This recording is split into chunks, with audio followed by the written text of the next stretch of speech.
Sadistic Penguin Studios presents the At the Show podcast with Tom Yumper Garcia. Okay, you people sit tight, hold the fort, and keep the home fires burning. And if we're not back by dawn, call the president. And Tony Chalsa Burt. I don't know this industry jargon, YP, MP, whatever, okay? All I know is that I cannot get a record contract. We cannot get a record contract unless I take these tapes. It's almost time, so grab a drink, get your popcorn ready, and join the film discussion with two guys from Chicago talking movies.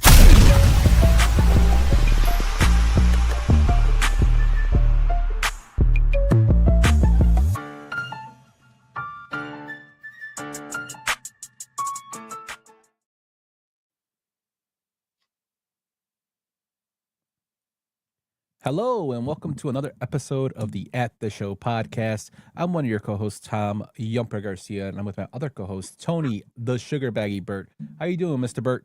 Doing really good tonight. How are you doing, my man? I am doing excellent. I just ate like a madman. So I got a full belly and a head full of thoughts. I don't know if that's a good thing or a bad thing, my friend.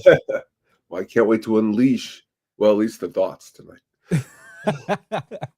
Well, hey, you gotta unleash something. Yes. So we got a packed show for you guys tonight. We're going back to back. We went back to back just past 2 weeks, and since it's Oscar night on Sunday, we had to get in our annual Oscar show.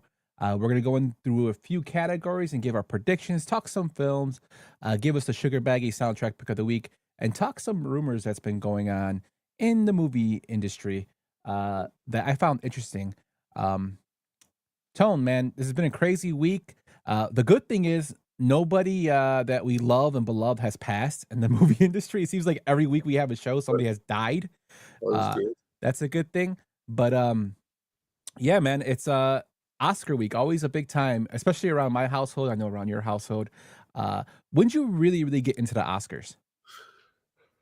Well, my mom was really big into the Oscars. She used to tell me about parties she'd have in the 80s with like her friends, Oscar parties. So like as a kid, I grew up kind of with the Oscars being like as important as the Super Bowl, even though at the beginning I was kind of like oblivious. I kind of remember some of the earlier bigger moments, but as it went along, I don't think if I've missed any, it was not by choice. So it is something that is important. And I know that's what's awesome is that you, honestly, I actually thank you because you're like, let's do the show next week and for the Oscars. And I was about to say, well, we could do it, wait 2 weeks. And then before I spoke, I looked up online when it was. I'm like, it's Sunday already? So thank you for even bringing it closer to my attention because I almost pushed it to April. And it's cool. It's Sunday. Yeah, to be honest, I was like, man, when is the Oscars this year? And I'm like, oh man, we have to do it back to back.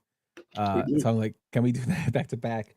But yeah, man, I really got into the Oscars. I think, it was actually the year Jurassic Park won for visual effects. When they had the dinosaur give the Oscar envelope. That was pretty cool. Cool. But I've always watched it. To be honest with you, even though it's a depressing moment, I always love the in memoriam. I think they do justice a lot to a lot of the past actors and performers. And plus, Conan O'Brien's hosting it this year, so I think it'd be kind of fun.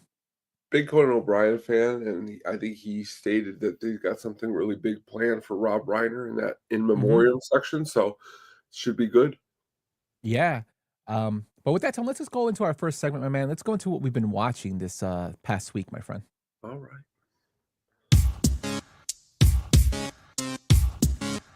That's me. And also,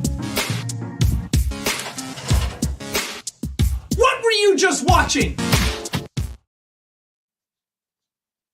So what were you watching this week, Tone? All right. 2 movies I've been watching here. First movie is Tequila Sunrise, which first came out in 1988. Second, I always liked the title for some reason. And the box of this movie, when I saw it, I was young. And of course, our main man, Kurt Russell, is in it, playing a cop who is going to try to catch his friend, which is a sleazebag in Mel Gibson, who in real life happens to sometimes play the same role all the time, if you happen to look even closer. But that even being said, is that Raul Julia is in this movie, and we don't talk about Raul Julia enough, and he's been in so many awesome movies, and I really like his role in this movie because he plays friends with Mel Gibson. Um, but also Kurt Russell, being that he grew up with Mel Gibson's character in the movie, never really arrests him, always trying to step behind. And the beautiful Michelle Pfeiffer kind of rounds out the cast in a really awesome way. So, definitely a movie if you have not checked it out. Yeah, Blast from the Past. I haven't heard this one in a while. Uh, the good thing is, Raul Julia gives a great performance, like you said. Just an underappreciated actor. I think he got his flowers for the Addams Family and like was the best part of the Street Fighter movie. Mhm. But a remarkable stage actor. He actually celebrated he would have celebrated his birthday this week. Um, Interesting. That's yeah, awesome. which is kind of cool that you picked him. But really good underrated movie. The second movie I picked was a movie called State of Grace from 1990, starring an Academy Award winner that we will be talking about here soon, and Sean Penn. But pretty much a crime movie that takes place, which is crazy because it came out exactly around the same time as Goodfellas. So it often gets overshadowed, of course, and rightfully so at times by it. But it takes place in Hell's Kitchen, in New York City, which pretty much has to do a lot more with the Irish side of the mob. Really cool performances by everybody involved. Gary Oldman is really awesome in this movie, as is Sean Penn and Ed Harris, who I think is an underrated actor. Um, Even John C. Riley is in the movie, but really good performances all around. A really interesting take again on the gangster, it all in just the gangster lifestyle. All is what it's about. John Turturro's in it too, but really a good picture. Have you seen this one yet? Yes, I actually watched it. I think a couple years ago on your recommendation. Mhm. Um, I've always wanted to watch. I just never did. But like Gary Oldman steals the show in this film. He is just remarkable, and it kind of shows you like he's so great. He's like we always say. I always say that Tim Curry is like one of the best character actors. When you talk about character, Gary Oldman is a character actor, like a phenomenal, not just like a great thespian in terms of acting, but he changes his accent to the point where he doesn't even remember his original accent. But in this film, he is awesome. He's always good playing those short fuse type of people. He did it really great in this film. He does a really great job in The Professional, even though that movie has like weird undertones. His character in that film is remarkable. This film has like an all-star group of actors with Sean Penn and Ed Harris and John Turturro as the other cop. Um, I loved everything about this movie. The only thing that I was like, "Oh, was this the hanger ending at the end?" But I thought the movie was really, really done very well. Sometimes that's how it is with movies. The whole movie could Mhm. be good, and then they throw in an ending, and you're like, could have did it a little bit better. But Sean Penn does a great job, and definitely, if you haven't seen this one, check it out. I'm interested to talk about one of your two movies here, but you go ahead and introduce them. Yeah, so the first movie I watched is a movie that I happened to was cleaning out my DVDs, organizing them. As you can see, this office down here it has so many damn Funkos that need to go out for selling and stuff like that. That's been going on. So I was rearranging my DVDs and I saw Killzone, which is a Donnie Yen film. It's a Cantonese film that's overseas. One of the big reasons that I like this film so much is that it has Sammo Hung in it. For those who don't know who Sammo Hung is, he's one of the biggest Asian stars over in Asia. Mm, With Donnie Yen, this is when he was starting to really get, cut his teeth in being superstardom. So you have two martial artists. Sammo Hung is also a big boy. So him being a big boy is also awesome that he can move and whatnot. They have an epic fight in it where Donnie Yen's actually a cop and Sammo Hung's a leader of a cartel. But everybody always talks about the fight in the alleyway with Donnie Yen and Jung Woo with a sword. Um, just awesome fight. All the movies that Donnie Yen's in has such great choreography. Um, if you look up on anybody's martial art list about fights, this movie always comes up in the top 10 due to that one fight. And it has this twist ending at the end that you're like, holy crap, like what the hell is that? But just all around great film. Have you seen this one, Tone? No, I have not, but as I told you the other night, I watched a Donnie Yen movie. Mhm. And honestly, again, like if because of you, I've definitely am interested to check this one out because there's a lot, there's Mm. a lot of them, and I want to watch them all. So I'm definitely gonna watch this one. Yeah, I actually have I have a copy. I can just give you an extra copy. Oh, Um, awesome, cool. yeah, I'm gonna watch it even quicker then. So I'll search for it. it's a great film to have. Great film to watch when you have if you're into the old martial arts like cop movies. The other film I watched was on your recommendation too, and I had to see it because looking at it, I didn't really know what to think about it watching the trailer that plays. Brawl in Cell Blocks 99 with Vince Vaughn. Um, before I go into like everything, I will say that Vince Vaughn, there's two things that got me about Vince Vaughn in this film. Um, one, his southern accent goes in and out, but it's not really that bad.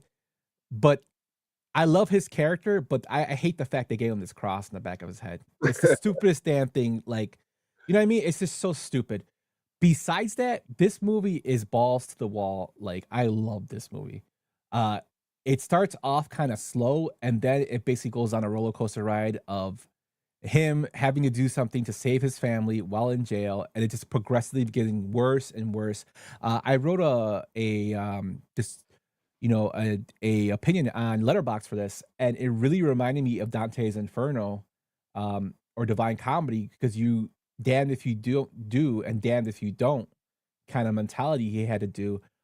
Great 1970s grindhouse gore, paper mache up the ass in terms of like stepping on people's faces and stuff like that.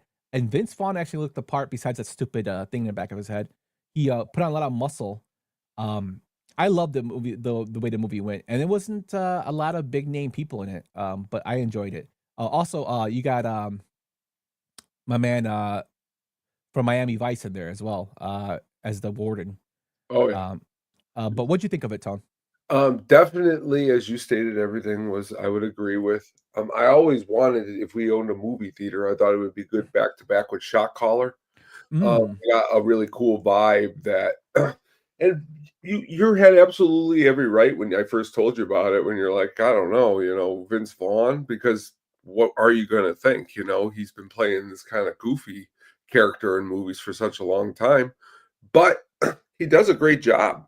And the director's follow-up to this movie, it's called Dragged Against the Concrete. It's him and Mel Gibson. It's a little longer, but still, it's grindhousey and it's different for who this guy is. But I'm glad you checked it out. Yeah, and it says on your poster, Bone Tomahawk, that is going into the 2026 31 Days of Horror. I have that actually penciled in. That's actually a movie with Kurt Russell in it, that deals with indigenous like vampires or zombies. I can't remember. I have to watch it again. But it's actually really gory too. And I don't know, just the style of this brought me back to something like I would watch in the early days. Even though you could tell it was like paper mache, it still had like this pleasant like I guess nostalgia look to it. You know what I mean? It was like it was it was ridiculous what he was doing, but it wasn't gory to the point where you're like, ugh. It was more like it was kind of funny, but yet, you know what I mean? Well, that's what they were like. It was really going over the Yeah. top, but it worked for the most part. Yeah. But yeah, if you haven't checked it out, I watched it on Prime. If you have Prime, you can watch it. Definitely a good film to check out. Awesome. Yeah, so that's what we've watched this week. Let us know what you watched over at the Show podcast on Twitter or on Facebook at Sadistic Penguin Studios or in this YouTube comment section. So moving on to some rumors, Tone. I sent you a rumor that I thought was really interesting, and supposedly, this is also from I believe Media Critic and Culture Crave, they came out with a tweet saying that Arnold Schwarzenegger is actually in talks to possibly reprising the role of Dutch for the Predator series. What are your thoughts on that? I mean, we've talked about Prey, we've talked about the follow-up. And now it's the director of those movies who wants Arnold back. So I mean, I'm all game. It doesn't sound like it's some cheap ploy. Obviously, he's got some idea.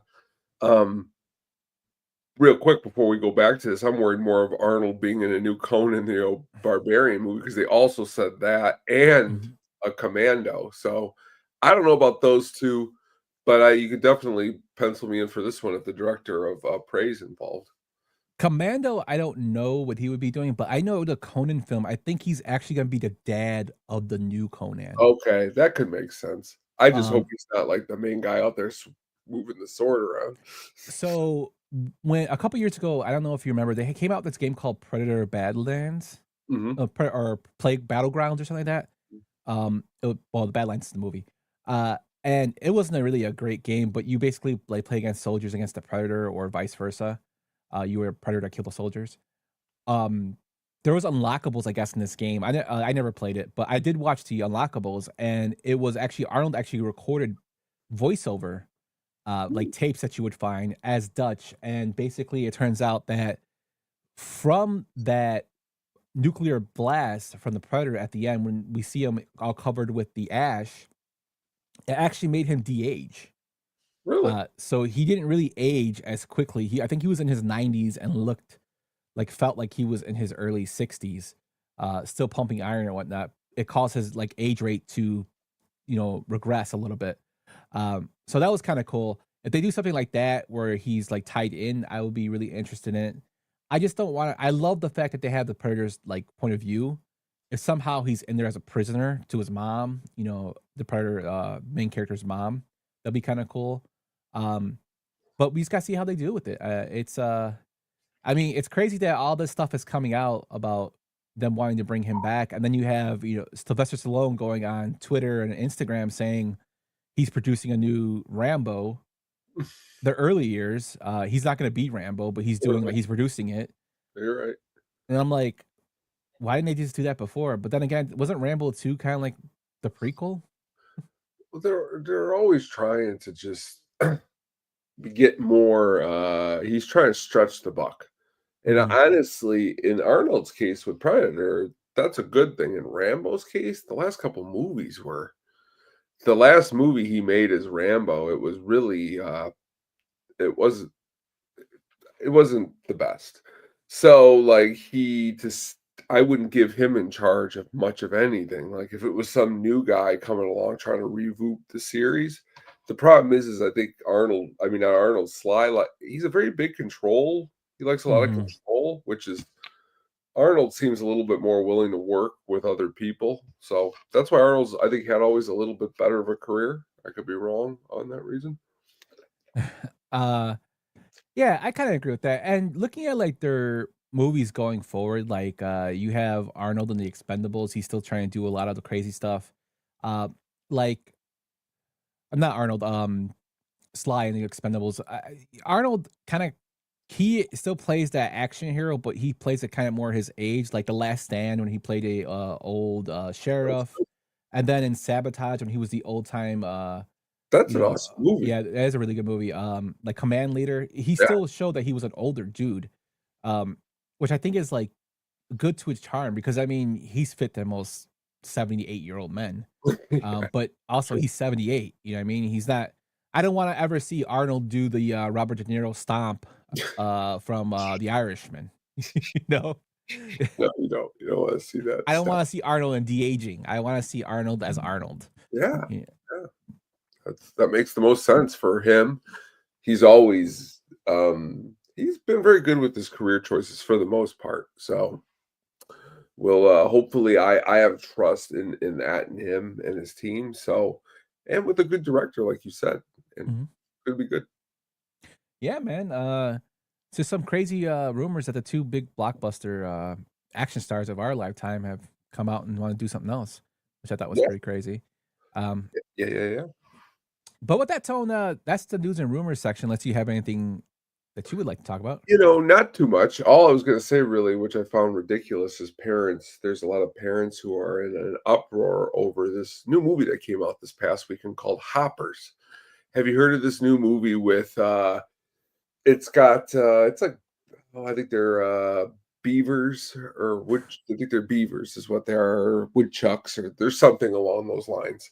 Uh huh. But there's one of those where the messages might be a little too serious, some parents are saying, for their kids, which could be ridiculous in some cases. But I always just find it kind of, but the movie actually grossed very, very well. So the complaints weren't heard at the box office quite as bad as they were heard for what was the other movie? Oh, yes, the Frankenstein movie, which I was going to talk about really quick here with Christian Bale, which honestly, I really want to see. I think it looks interesting to me, but $8 million is all it did on an $80 million budget, which is a big ouch, which is just a shame because it looks like they put a lot of hard work into it. Yeah, and I think for the Frankenstein film, I think it's just fatigue. I mean, you had Del Toro with the Frankenstein film this year, and then you had another Frankenstein film on top of that, and now you have this one that came out, and I'm really interested in seeing it. I want to see the performances in it. I'm a big Bale guy. Uh, I think it will be excellent. Hopefully, it catches on fire in the rental and streaming market to make back some of that money. Yeah. Um, but in terms of like hoppers, like parents, I understand. We live in a different age where we have to protect our kids from certain things. But and you can ask anybody. I'm as far left as they come. But when it comes to stuff like this, like I grew up with the damn Ninja Turtles movie, the first one, which was the best. Like I saw that in theaters. I'm with you on everything. I lean with you on pretty much most things, and this one just seems to be a little much. Yeah, just let it be a film. Like That's it's it. not that serious, yo. Take it, and hypothetically speak, you go take your kids. You didn't like the movie, just leave it like that. You didn't like it. Tell your kids, talk to them about the parts you didn't like, and let it go. But Yeah. what I'm hearing is there's backlash, and we're gonna start picketing and stupid stuff like that. Save your energy for other pickets. Yeah, that more important stuff you need than a movie about beavers. Because That's I just my got 2 some cents. movies in the closet about no, I'm just kidding. Like 8mm movies? Yes. Now you got me thinking like Nicolas Cage. Never mind. No, that's actually good stuff to talk about because Yeah. I don't know. I just think there's more important causes than a beaver movie to complain about. And I agree. I mean, I don't know. I mean, to be fair, there's one person who would say, taking me to go see Pulp Fiction when I was 12 was a bad idea.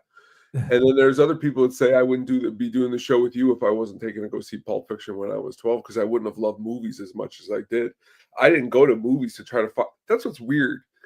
If that's what people are doing is trying to go to movies to watch the weird parts, then they're weird. I didn't go to movies to purposely see boobs. I could watch other movies for that. Like I went to the movies to watch good movies. I never picked up, like, you didn't see me with my friends running around after I saw the movie pretending with guns to be like Samuel L. Jackson because I knew my dad would light me up. So, like, and that's pretty much, but we live in different times now, and I get Yeah, I mean, it's a different times. I get that, but also we can't be as sensitive. no, not to Especially when, heart. I mean, it's one thing if like the beaver's going and like chopping people's heads off and they're considering it's a kid movie. It's a damn like a scientist gets their mind into a beaver. Well, Like, that's come on.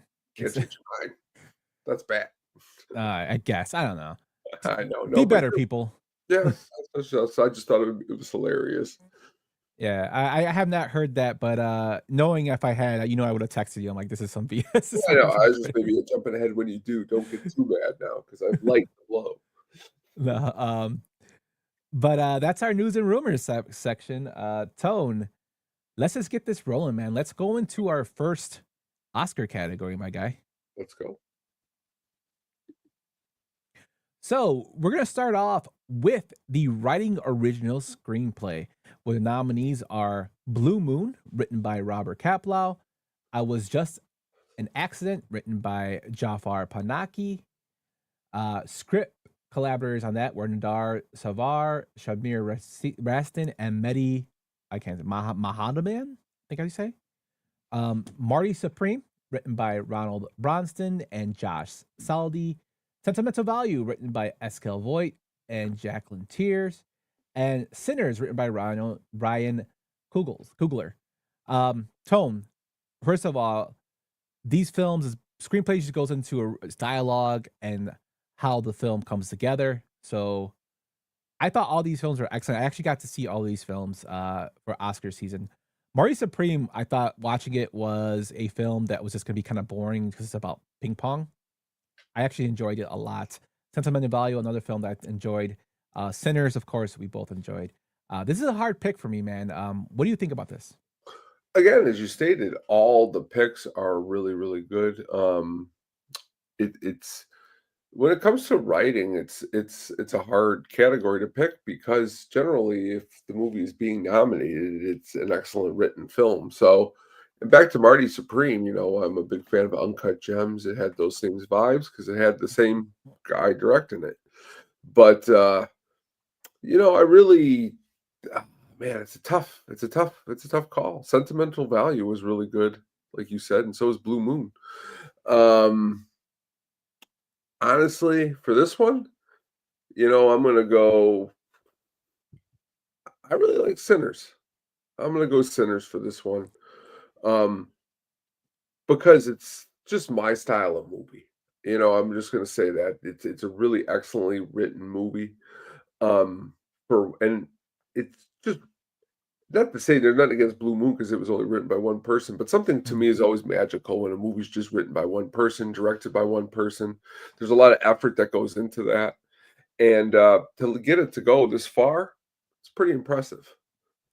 Yeah, and Blue Moon is directed by Richard Linklater, who did Everybody Wants Some, and I think he did he does a lot of your films that you Is it like. confused? Days of Confused, yeah. Bernie.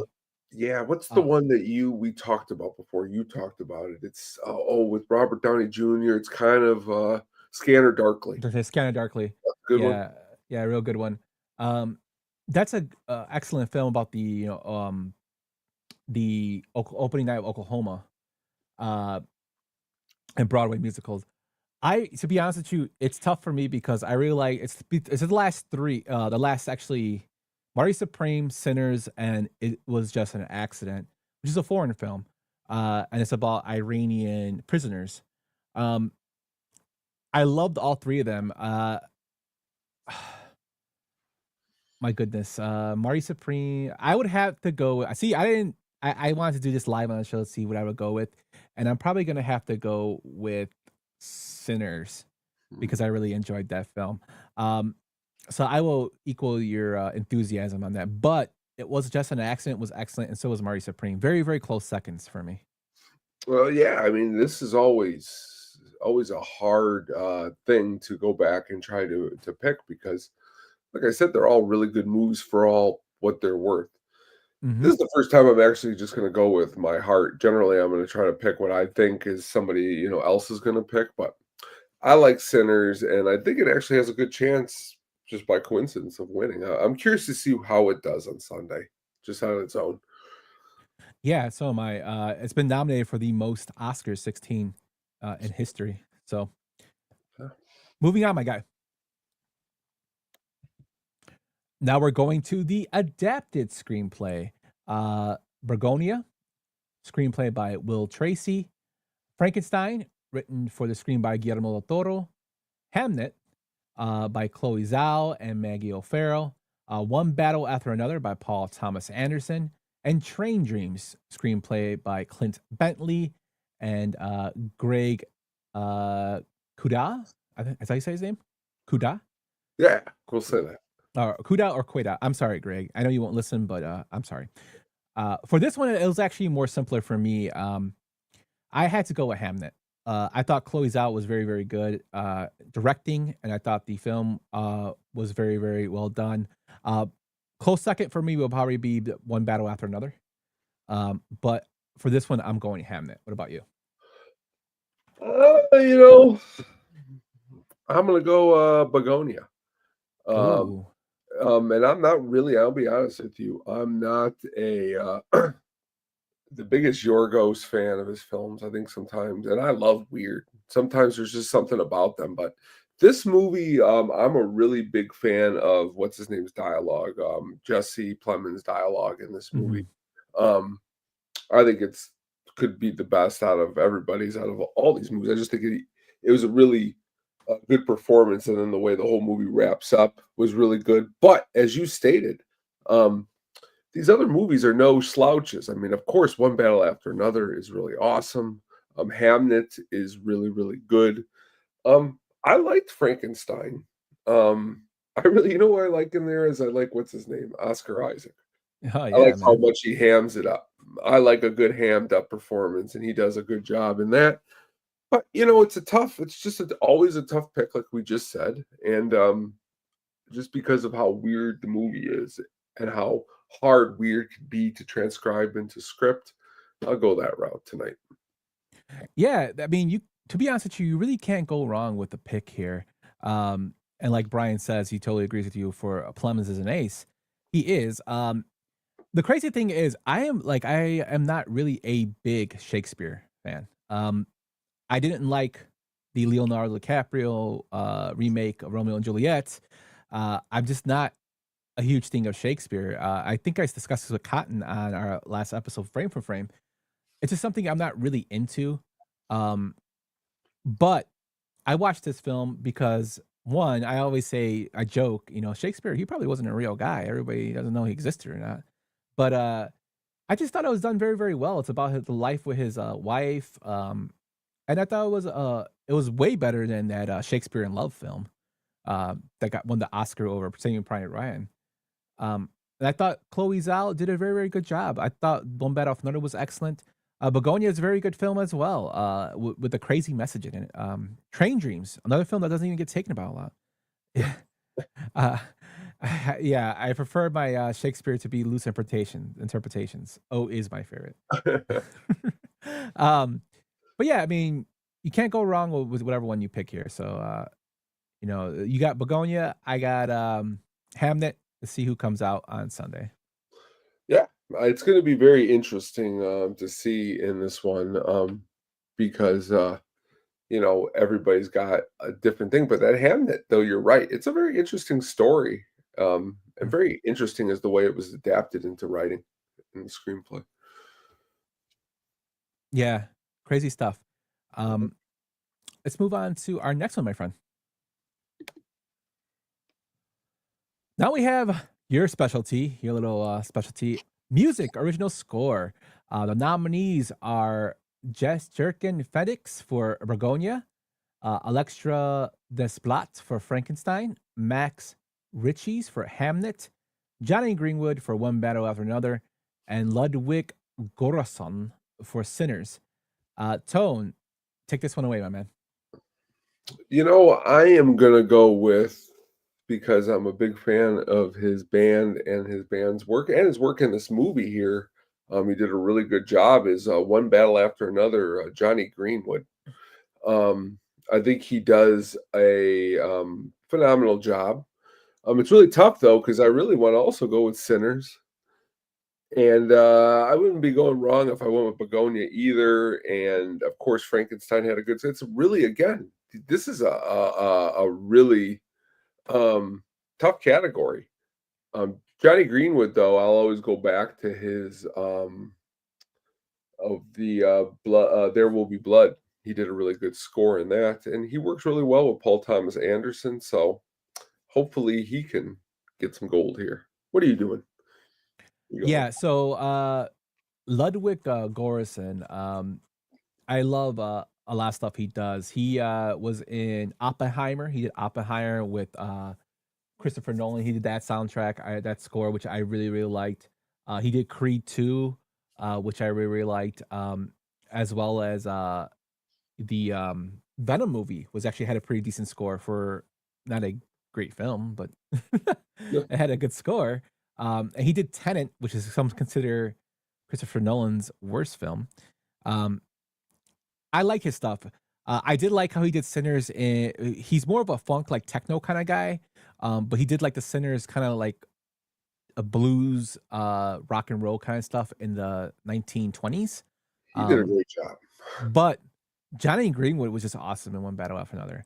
Like I know I built that up like I was gonna pick Sinners. I have to go with Johnny Greenwood because I love the score for that film for One Battle After Another. I did like Sinners, but I just think that Johnny Greenwood just knocked it out of the park when he did his. It's for the movie. I mean, what they're trying to portray on the screen. I'm not saying it's hard, but it seems to be not easy to score a movie like that compared to a Sinners. Because as you stated, getting that blues landscape is pretty easy because that's the background. Mhm.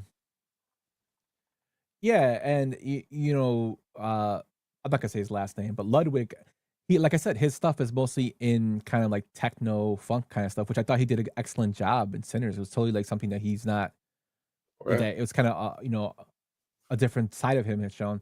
But I think Johnny Greenwood just was just awesome in for One Battle After Another. I I love that soundtrack. The movie I thought was great, and I thought the soundtrack just added more to it. Sinners, I thought the film was great. The soundtrack was great with it, but I think besides the ending, like the music wasn't really what drove the film for me. Yeah, And One Battle Off Another, I thought Johnny Greenwood's score drove that film for me with everything that was going on. I would agree. That's absolutely correct. So we're both going with One Battle Off Another for our original score. Moving on, my friend. This is for the music original song. And the nominees are Dear Me by Diane Warren for Relentless. Music and lyrics were by Diane Warren. Golden, K-pop Demon Hunters. Music and lyrics by, I'm not going to say their names, but the K-pop Demon Hunters and Teddy Park. I don't want to butcher their names, but that one has been nominated. I Lied to You, Sinners. Music by Raphael Sadid, Ludwig Göransson. Sweet Dreams of Joy, Viva Viede. Music and lyrics by Nicholas Pike. Train Dreams, music by Nick Kerr and Bryce Darnison. Lyrics by Nick Cave. Tone, which one are you going with in this?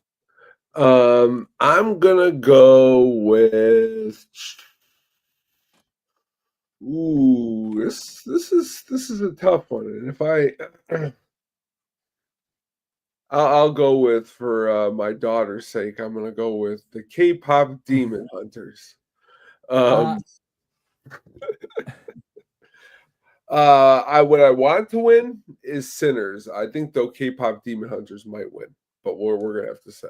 I want yeah, Sinners to win. yeah, I think K-pop Demon Hunters is gonna win it. That's what I picked. I thought again, I Lied to You was a good song, but the K-pop Demon Hunters, that's kind of what drove everybody to that film was the music. Yeah. So I have to go with the K-pop Demon Hunters for this as well. Train Dreams actually, the Train Dreams is actually a pretty good tune too. But for me, the K-pop Demon Hunters. My wife loves the music, so I gotta go with my wife for that one. Yeah, I mean it's caught on really, really big. Mhm. And that's always huge, you know. Yeah, and now they're making a second one. Nick Cave sung cause Nick Cave. I never heard any of these. Wow. Yeah, I mean Nick Cave's great. He does the song that's in like all the Scream movies. Little Red Hat or whatever Yeah. that song. It's like in every single trailer. But I'm a big Nick Cave fan, and would go with him too. But you have to ask Magnificent Stan. You gotta watch K-pop Demon Hunters, dude. You might get hooked. Yeah, That you gotta it watch it. is vital. Yeah, it's a ridiculous film. It's on It is. Netflix, Stan, It is. tonight after our show. Watch it. All right, moving on to our next category. All right. actors in supporting role. So actress in a supporting role. We're going with this was a this was a tough one for me. The nominees are Ellie Fanning in Sentimental Value. We have Igna Abistater Yelagas for Sentimental Value. Amy Madigan for Weapons. Winmi Mosaku, I think, for Sinners, and Tiana Taylor for One Battle After Another. Tone, who are you taking in this one? You know what? I gotta go with Amy Madigan in Weapons. Um, I think, first of all, often think the award is more than some, and some people would get mad if I say this, but the award sometimes is more than just this movie. It's sometimes a whole career plus this awesome performance in movie. And I think this is a good time with a good performance in a movie that I really think she's a good backbone to what's going on. Um, but also, though, it's one of those tough things because all the other ladies in this category do a really, really good job. Elle Fanning does a really great job. Tyriana Taylor does a great job in One Battle After Another. Amy Madigan, of course, as I just stated, is to me though the best. So this one was tough for me because Tiana Taylor won the Golden Globe, and Amy Madigan lost that. I think Tiana Taylor also might have won the Spirit Award. But I thought both were excellent in their films, One Battle After Another and Weapons, respectively. I have to go with Amy Madigan because I just think, for one, Tiana Taylor, her character was great, but the limited screen time it had on the film, compared to Amy Madigan, who's more of a central character throughout the whole film that you've grown to hate, and then even the comedic value at the end kind of made me laugh. So I'm gonna run with Amy Madigan on that, just because I loved her in that role. I thought she was the best part about that film. For a film that was a horror film too, and I'm always a big supporter of horror films getting Oscar nominations. Which is what's cool. I think it's interesting when a movie like that movie gets some kind of nominations. Um, I wish it maybe could have even got. Honestly, I could have seen it getting some. Ooh, he froze right at the moment. They got him. They got him, ladies and gentlemen. Brian says, Not for Madigan. long though. They did not get me for long. For what? 2 seconds. I'm back. Yeah, your face is like. Go ahead, continue what you're saying. I was saying though that it's really awesome though that that Weapons could have also gotten nominated for like a screenplay possibly. But I'm glad. I think she gets this one. Yeah, I think she was excellent. So good that, for one, she stole like everybody's Halloween costumes. Everybody was like her for Halloween, and the film did so well. They're making a prequel about just her character, which I thought was kind of cool. Brian says that Madigan wins just to make up for the Field of Dreams snub. Who is Amy Madigan's husband in real life? Do you know? Ooh, not the top of my head. I'll give you a hint. He was in State of Grace. Really? Ed Harris? Yep. Who says he wants to be in this prequel that you brought up, like playing her husband or something, and you kind of imagine start something really awesome. Hopefully he does the Dance and Creep show. Wait. But she's supposed to be young though. I've heard some different things going on about whatever they're going to do. First, though, the director's doing this Resident Evil.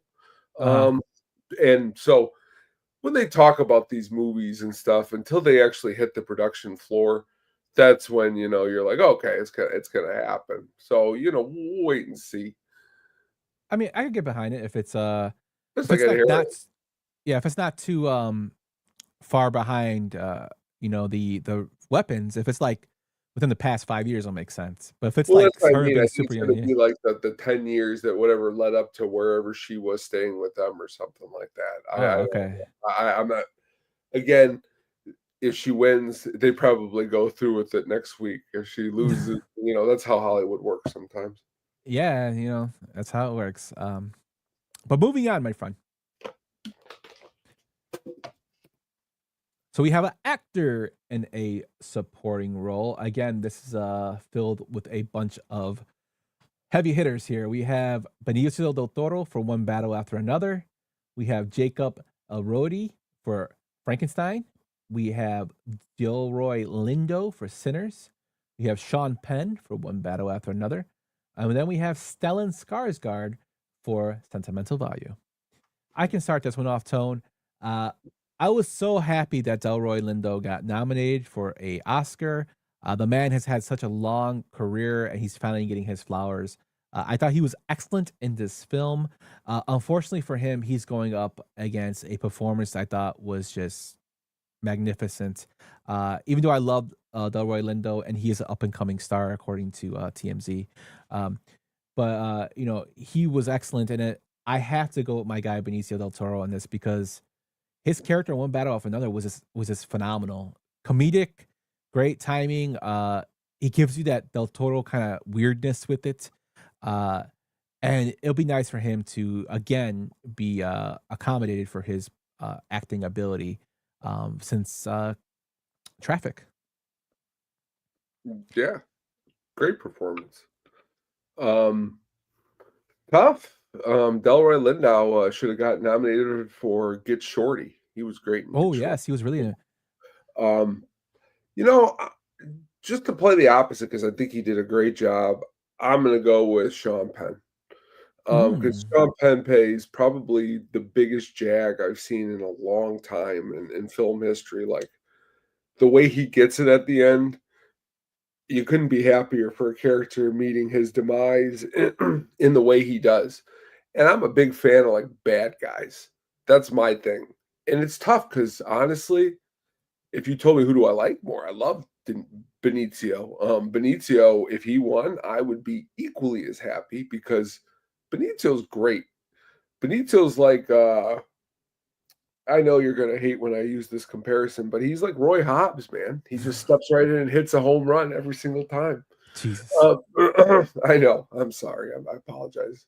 But you wouldn't be wrong with any of these picks. Pretty much south of Elordi. I just don't think don't get me wrong, I liked Frankenstein, and I thought it was a fine film, and I'm a big fan of everything about it. I just don't think his performance garnered Best Supporting Actor to win category. But Stellan Skarsgård's a great actor, and he could win too. So, he is.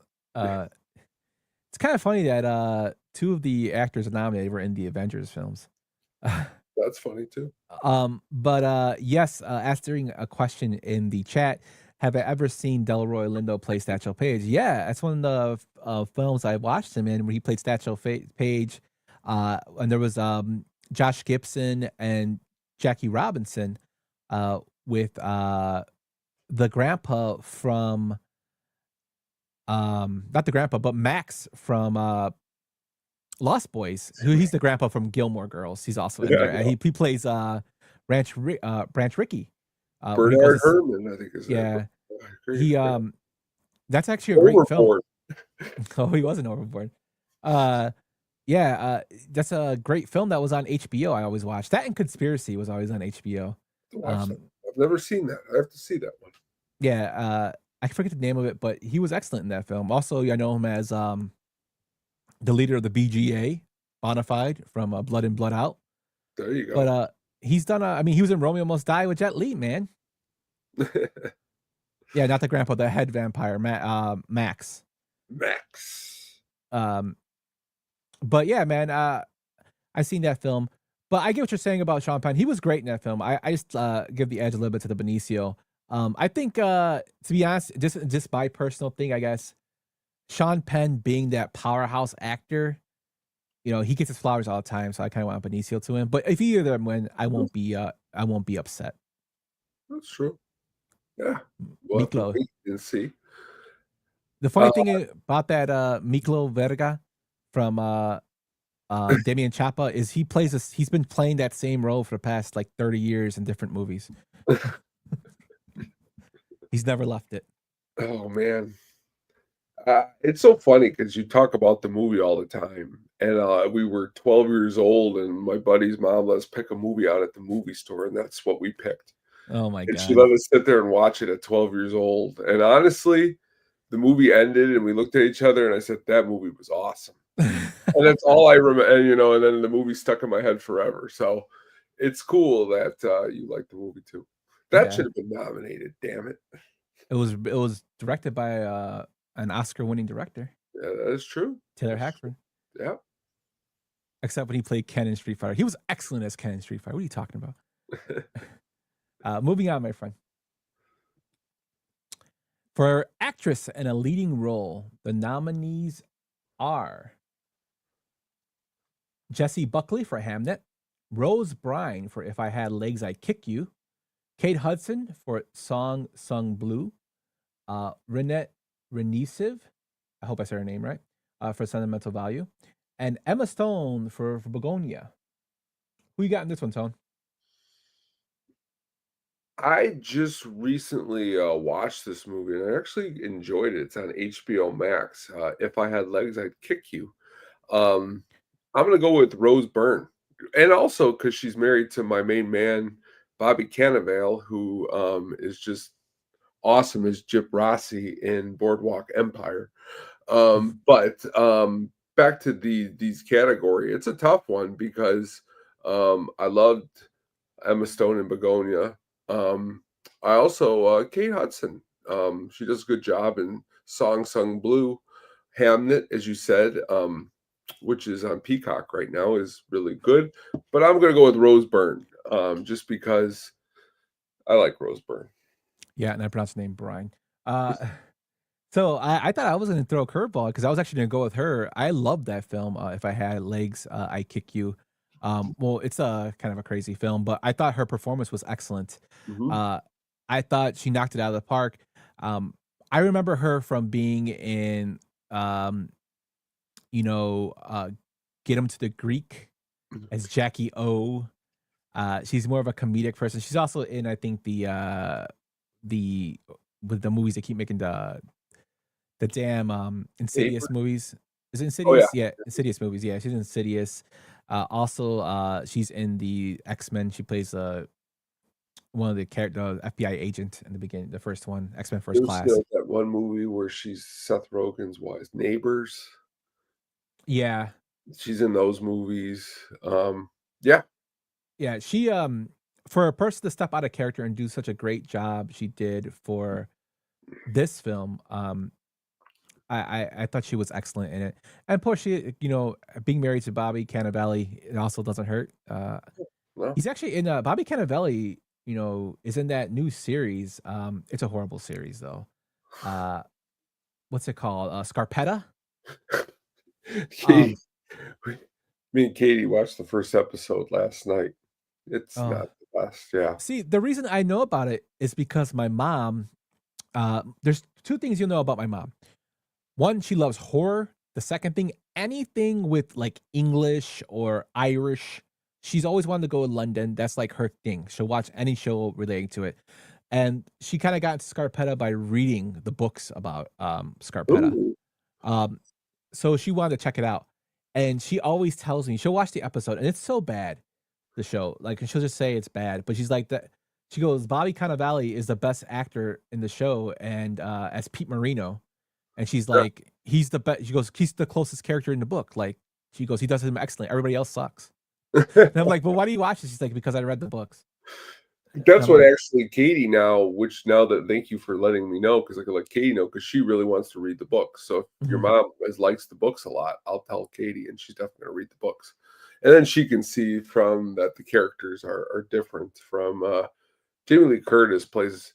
Oh, you know what you're gonna love? You know who directed the first episode is the guy who did the last Halloween movies, Oh God. David Gordon Green.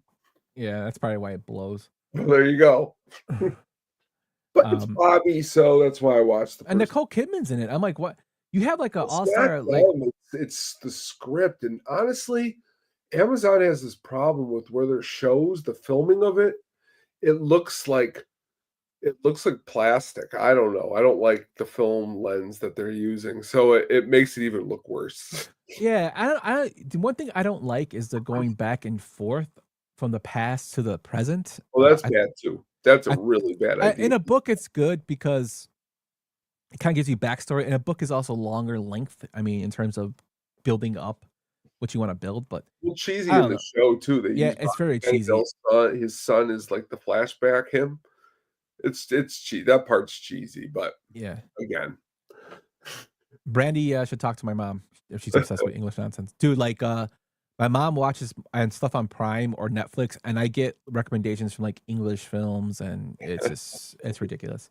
Um, but yeah, I know we went off on a side rant there, but I'm going with Rose Byrne. You're going with Rose Byrne for actress in a leading role. yes. Moving on, my friend. Now we go to actor in a leading role, and we have nominees are Timothée Chalamet for Murray Supreme, Leonardo DiCaprio for One Battle After Another, Ethan Hawke for Blue Moon, Michael B. Jordan for Sinners, and Wagner Moura for The Secret Agent. I think all the momentum here has been building up for Michael B. Jordan. He played two roles for Smoke and Stack in Sinners, two different characters, two different personalities, which I thought he did a great job. Um, I'm gonna have to go with him as the winner of this. I think it's just he's been getting so much like admiration and too much buildup. I can't see him losing this. Of course, the Oscars have done. They screwed me over with the Lily Gladstone. But the thing is, I thought Emma Stone's performance in that movie wasn't as great. If they gave it to Timothée Chalamet or even Ethan Hawke in this, any of these actors actually did a great job. So it's a toss up. But if I had to nail down to one, it'd probably be Michael B. Jordan being my number one pick to get the first to get it. If he doesn't get it, I can see them going with DiCaprio or Chalamet to in the second. But I'm gonna say Michael B. Jordan takes home the Oscar for this one. Yeah, I mean, I would agree that I would hope that he would win because that performance is awesome. Probably my favorite out of all of them. Wagner Moura, though, does a really good job as the secret agent. I think Mhm. he's a really good actor. Um, I like a good a film like this one. It was shot really well. His performance was really good. So was Ethan Hawke's, though, in Blue Moon. Um, Leonardo DiCaprio, he's aces in this movie, but I got to go with Michael B. Jordan too.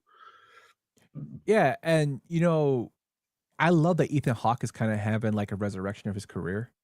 He kind of had Oh, it with the Black Phone, and now he's getting to other stuff. He had a Black Phone Part Two, and now he's doing this. Um, have you watched Sinister. part two yet? No, it's on my list, but I Oh, will watch it. I'm still trying to get through the Fallout series, yeah, um, good one too. which I enjoy. I'm enjoying. I have to find time to watch it.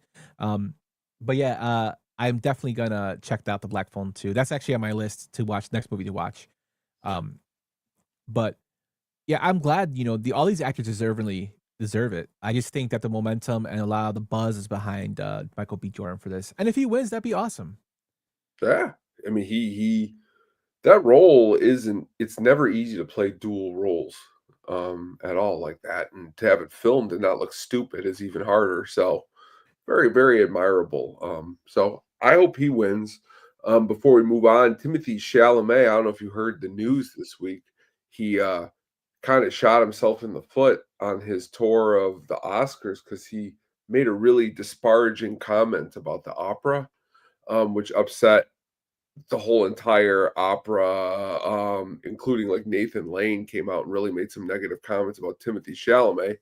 I don't know why Chalamet would say something like that. Yeah, he hates opera, but he has a right to say those things. But when you get a backlash as bad as he's got, maybe sometimes you should just keep some of. That's the problem with opinions. Some people should just keep them to themselves if they cause a backlash. I don't know if that's going to cause anything for the voting. I don't know how voting works in this, if the voting's already been done or whatnot. But I just thought it was interesting that he would make that kind of comment. Yeah, I don't know, man. Um, But but looking at the Oscars, the Golden Globes here.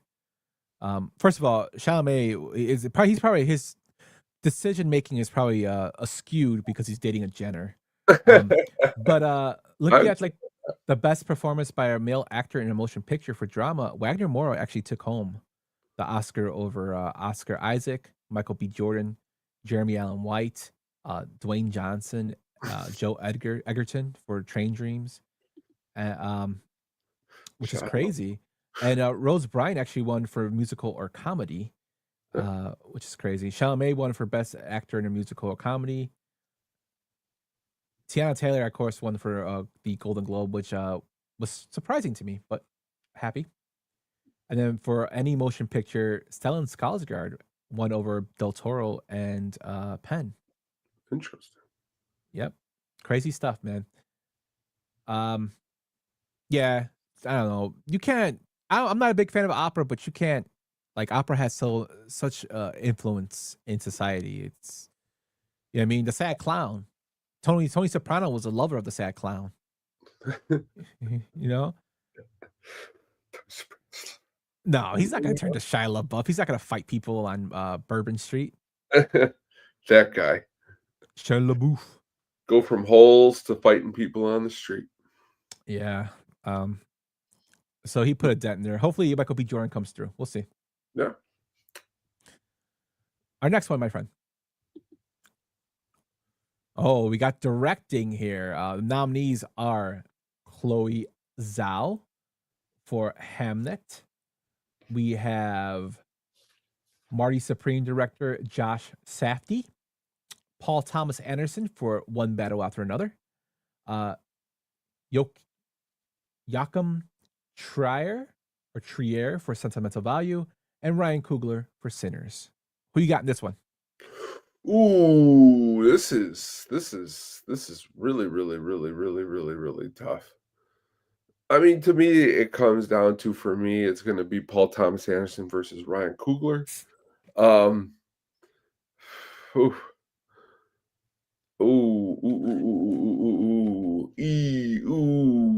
You know, I'm gonna go with I'll go Coogler. I like to see Sinners clean house, because, you know, I think this is, I don't know how far a movie like Sinners will ever get again, and I would like to see it win as much as it can at this award show, because I think it's important for that style of film to be recognized for its importance and for how good it really is. I agree. But I'm actually gonna go with Chloe Zhao for Hamnet. I thought she was excellent. I like that. I like that pick. I think Coogler and Paul Thomas Anderson rightfully deserve to win. But I'm going Chloe Zhao as my sleeper pick because I just thought she was just awesome in that film. Brett Ratner got screwed. Well, don't associate with bad people thereafter. Well, he on Melania. He directed that movie. Shouldn't that have been nominated? Did you see that TikTok of a show making fun of Melania? No, I have not. So there's a TikTok going on. I forget who it is. It's two guys talking on a podcast like ours, and they're saying how they ask Melania who her favorite artist is music-wise, and she's like, Michael Jackson. And then she sings Billie Jean in a really, really like heavy Russian accent. And the guy sings it on the podcast and just cracks me up. But Melania, you know, that movie got a bunch of 99s on Rotten Tomatoes. When I went on Twitter, you know, there was some guy who kept saying that women were talking about Melania and how I'm like, I've never heard anybody talk about that film. Like, and I'm out in the city of Chicago, man. I mean, nobody's talking about that film to me ever. He's like, I just walked by two people who said that film was excellent, and I'm like, I highly doubt that. It was funny this week. Jimmy Kimmel said it was a big year for vampire movies with Sinners and Melania coming out. That was pretty funny. Yeah. But I always think of that line. I'm gonna get that quote. Michael Jackson. Michael. I gotta look that up. I just play it. I just played. I just keep hitting the clip. Yeah, but back to the directing. I really hope Chloe Zhao comes through. I thought Hamnet was very, very good. Like I said, I'm not a huge Shakespearean lover. I hate the books. I hate reading the books in college and in high school. But Hamnet was such an interesting story, and I thought she directed it beautifully. So I think she deserves the chance to win this. But like I said, if Ryan Coogler or Paul Thomas Anderson come through with it, I wouldn't hate it.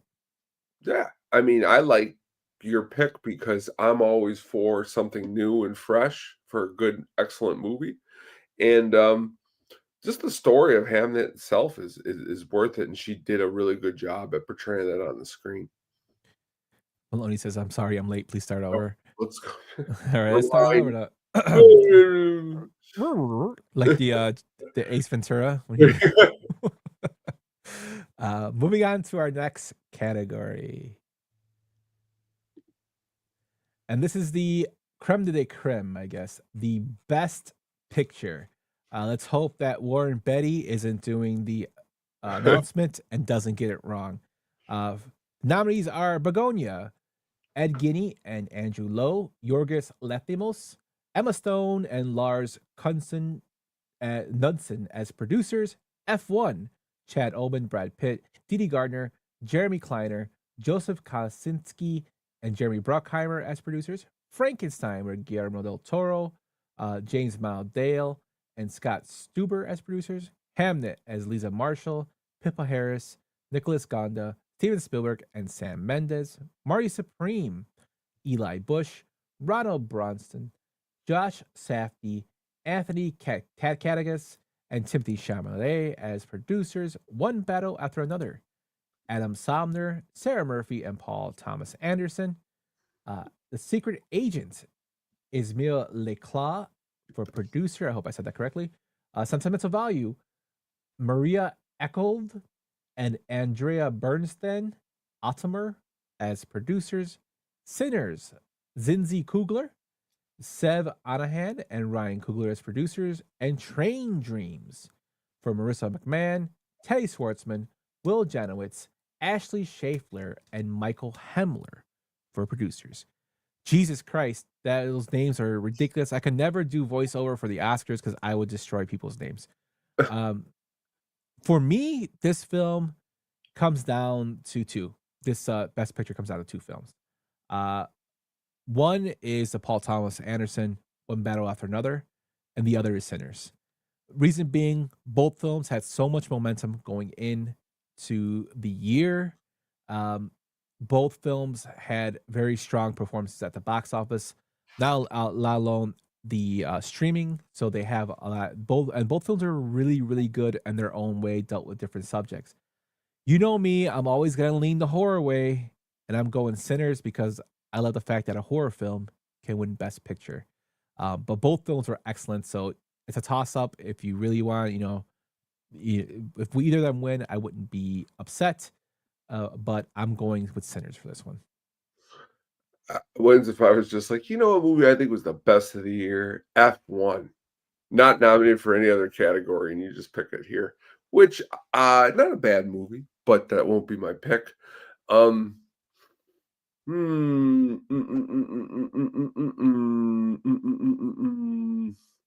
It's tough. Those two, you're right. I mean, that's what it comes down to. You know, as great as I love One Battle After Another, I thought it was an amazing movie. I think my favorite part of any movie last year is those last 5 minutes of Sinners. Because you don't really know what happens up in the barn to the one brother or whatever, and you just kinda, like, are left out and not thinking, and honestly, when it was over, before that scene in the bar, I thought the movie was over.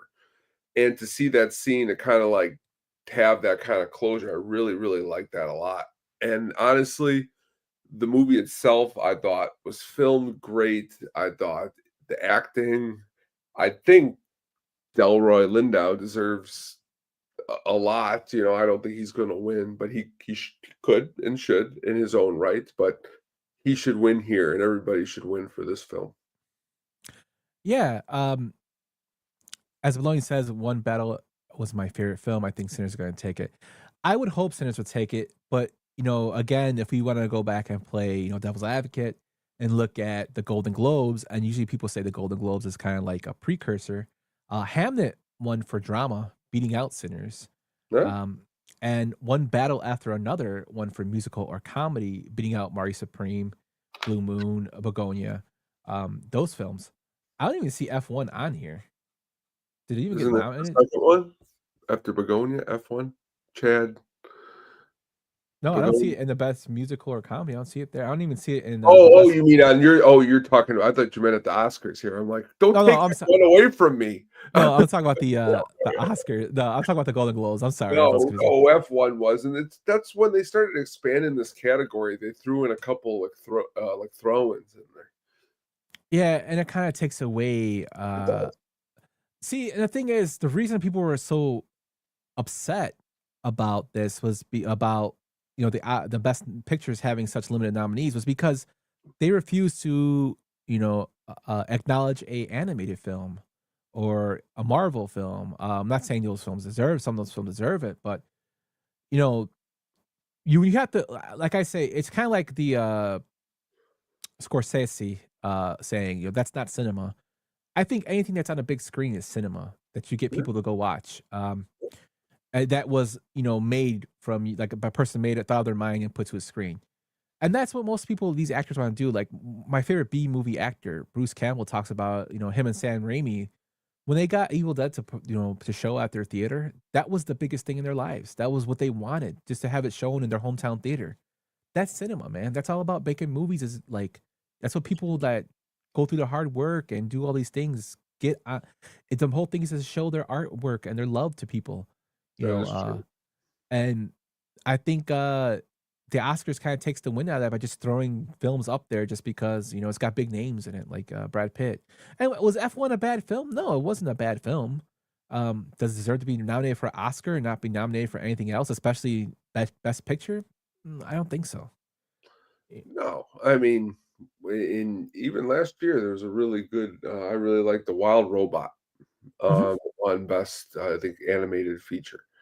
That movie was good enough to take the place of another movie that I know got picked. I don't have the list right now, but there's always a movie that could be better. But you know what?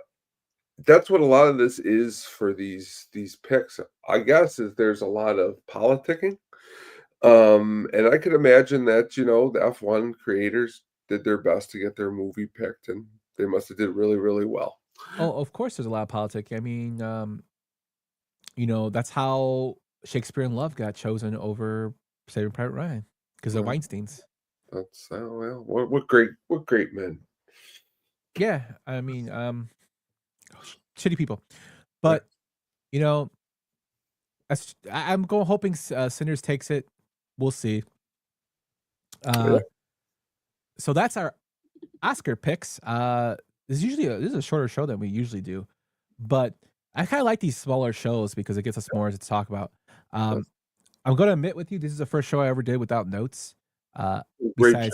besides looking at my list of the only reason I had to look at my thing because the cursor was throwing me off a little bit. Okay. But I still horribly pronounce names without notes or with them, so it doesn't really matter. But I think the pinnacle of every actor's career is to win an Oscar or be recognized, and it's always a big, big night. I'm looking forward to watching it with Conan O'Brien. Uh, I'm looking forward to seeing how his tribute to Rob Reiner is with that tragedy. It's just going to be a cool thing. Oscar night's a big night, man. When I Yeah, become a millionaire, or you become a millionaire, we should have Oscar parties. we should. It's gonna be they would be lit because we would know how to throw a good Oscar party. For sure. We would have honestly, we definitely need chips and salsa and tacos, Oh and yeah. I know we can make that happen. Yes, sir. For sure. Um, but any final thoughts on the Oscars, though? No, just like you said, excited to see all those things, excited to see some of the musical performances. That's always cool to tune in. And honestly, I am a huge Conan O'Brien fan, and he always makes me laugh. And it's going to be a good time to watch that. Yeah, I'm really happy he's hosting. Yeah. Oh, yeah. He deserves it, and he is hilarious. Uh, let us know if we got any of these right on Sunday. Call us out on the social media apps. Before we get into the Sugar Baggy soundtrack pick of the week, Tone, for housekeeping, what's going on these James Bond show and the Hook Up on Music? Hook Up on Music. We have been working all week. We've got everything all put together. We just need to put it up. And honestly, I want to just pick a day. Like that's my goal. No more hopping. just the day that you know that the show will be released. And I'm pretty sure I want to roll with Saturday nights. Just so you know, always Saturday nights is when the show will be released, starting tomorrow night. And that's when, so, when's it coming? Is it going to come? When, where, when? So tune in tomorrow night. Got a lot of new albums to talk about. Have a guest lined up for the week of the 26th. So got that lined up. And then the James Bond show, we just did Casino Royale last night, which was awesome. And we'll be doing Quantum of Solace next week. And it sounds like Adam wants to do a Die Another Day Part 2 show where he goes on for even longer. Which, hey, the Madonna song playing in the background. We'll let the tape roll, and he can go as long as he'd like. But we'll see how that goes. And he just did an article on Peaky Blinders, which, to be fair, I had never watched the show, but after reading his article, I really, really want to tune into that. And honestly, I've been thinking about an article you wrote not too long ago where you talked about the amazing band Rage Against the Machine. Mm-hmm. I have to send you, and when I read them, I'm going to send them to you because you're really good at like yelling at people online, and you should yell at some of these people. I read a lot of people who keep saying that they were fake. Their thought process was fake. They were a bunch of fake musicians. And honestly, Katie's probably getting annoyed because the last 2 weeks we probably watched like 5 whole Rage Against the Machine live concerts at full blast in the living room, just to get ourselves in the mood of what our country's been going through. And I know you love Rage, but I'll have to send you some of those. But go back and read some of your articles too, because you really show the love of some of this awesome stuff. But what do you got going on, my man? I appreciate it, man. And I had to go private on Twitter to prevent myself from getting into arguments with stupid people. That's the problem. I have really learned just to walk away. Go on. So for me, my friend, I have been pretty busy with my own side thing right now, but I do have Frame for Frame with Cotton. We just did the Anaconda film. Speaking of blogs, I've been rattling around some ideas within my mind to do a blog on a couple of things related to Sadistic Penguin and movies that I've had that people don't talk about. So I don't want to spoil it, but I'll probably be putting out a blog this week once I nail down the time to write it. I kind of have it in my head how I want it to go. But I'll put that out this week. Be sure. Oh, and also I am working on a At the Show shirt that I want to put at the Sadistic Penguin.printify for us, because I noticed that we have the Sadistic Penguin Studios shirt. We have the Hook Up on Music stickers. I wanted to put something with us that gives us a little of our flavor to add there if you want to support the show that way. Besides that, check out statisticpenguin.printify.me that helped out for all the show merch and studio merch there. If you want to check out some stuff I do, Penguin Imprints, which we have some like stuff in the Libre shirt was awesome, dude. Thank you, my friend. That my Mexican friends kept pushing that for me. Good one. That's a good one. Yeah, I have a Lucha Libre shirt that came out. Also a Lowrider Chicago Lifestyle and a Chicago tee with the hot dog and pizza. I got some big things planned for that as well. Some irons are in the stove for that. But be sure to check out our stuff because I do have stuff dropping for the show, mostly show material than it is my brand. But yeah, man, I got a blog I want to do, and I got some ideas of some segments I want to add to our show. I know we talked about a couple that I want to get the ball rolling on those for the next couple of weeks. So I got some fun ideas for the At the Show podcast. Awesome. Can't wait, my man. Cool. But with that, enough of me rambling and saying and mispronouncing names, Tone. Let's get into one of my favorite segments, actually my favorite segment, which is the Sugar Baggies soundtrack pick of the week, my friend. The Sugar Baggies soundtrack pick of the week.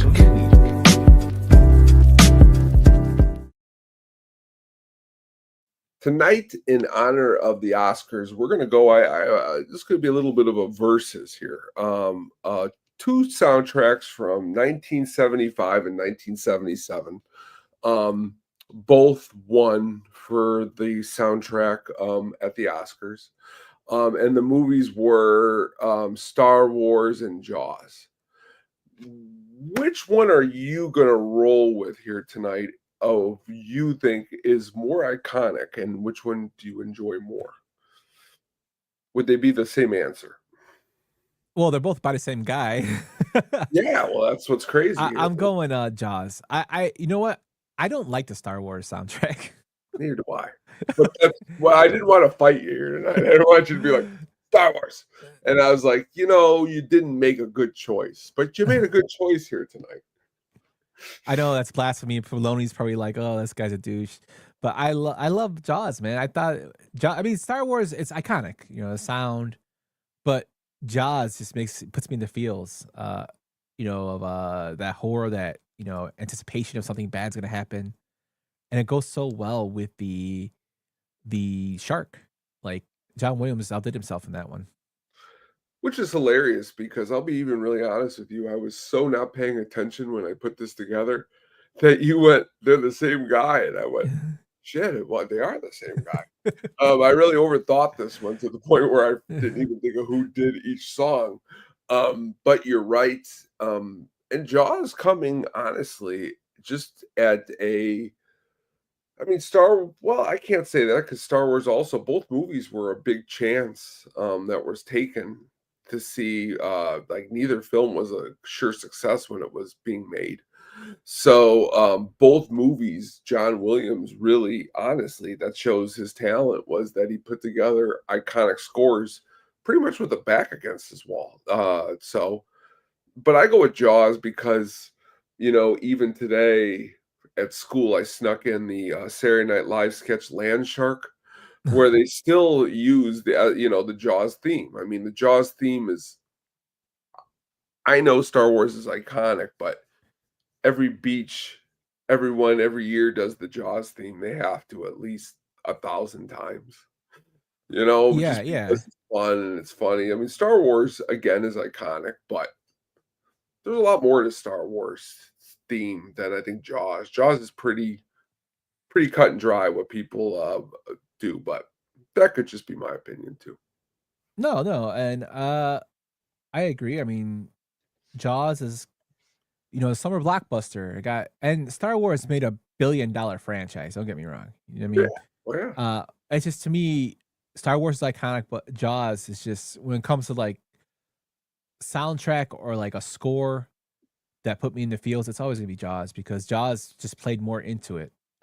Star Wars is that majestic thing of the beginning of the opening scroll, but that got you ready for the film. Jaws kept you in the film, and like you knew something bad was gonna happen. The only thing more iconic than the Jaws score or the Star Wars score is Jaws 4.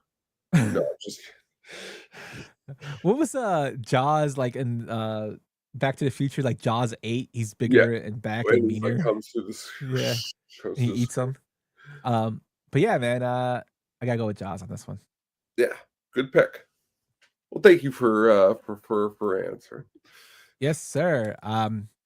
With that, that's our show for tonight. Before we sign off, I want to make a big shout out to our guy Cotton. He turned the ripe age of 50 this week. So happy birthday, Cotton. You don't look a day over 85. But no, it's our guy Cotton. Appreciate him for all the stuff he does with us. So if you see Cotton, I don't know if he's on Blue Sky, as Cubes fan. So if you're on Blue Sky, wish him a happy birthday. Good dude. He is. Every time had a laugh riot with him. But with that, though, we are gonna sign off for the evening. We will be back in a couple weeks to go over the results and some fun movie talk. Anything to say, Tone, before we're out of here, man?